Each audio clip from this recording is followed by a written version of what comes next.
നിങ്ങൾ ആരെങ്കിലും ഒരാൾ രോഗിയാണ് അല്ലെങ്കിൽ യാത്രയിലാണ്, the same number should be made up from other days. എത്ര നമ്പർ, ഇപ്പോൾ 5 ദിവസമാണ് നമുക്ക് രോഗമായിട്ടൊരു അസുഖം വന്ന് നമുക്ക് നോമ്പെടുക്കാൻ പറ്റാത്തതെങ്കിൽ മറ്റൊരവസരത്തിൽ അത് നോമ്പ് മോട്ടീവ് ഇടാനാണ് പറയുന്നത്. മനസ്സിലായില്ലേ?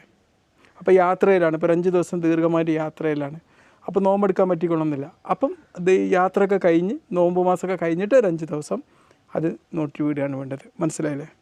ചിലർക്കൊരു ധാരണ ഉണ്ട്, ഈ കൺസെഷൻ, ഈ തരുന്ന ഈ അനുവദനീയത ഉപയോഗപ്പെടുത്തുന്നത് മറ്റേതിനേക്കാളും പവിത്രത കുറഞ്ഞു പോകുന്നു. ഇല്ല എന്നുള്ളതാണ്. അതിനൊരു പ്രവാചക വചനമാണ് ഇവിടെ തെളിവായിട്ട് പറയുന്നത്. Prophet Muhammad peace be upon him said, indeed God loves that his concessions be taken as he loves his commands to be fulfilled. നമ്മളെ കൺസെഷൻ ഉപയോഗപ്പെടുത്താനാണ് പറയുന്നത്.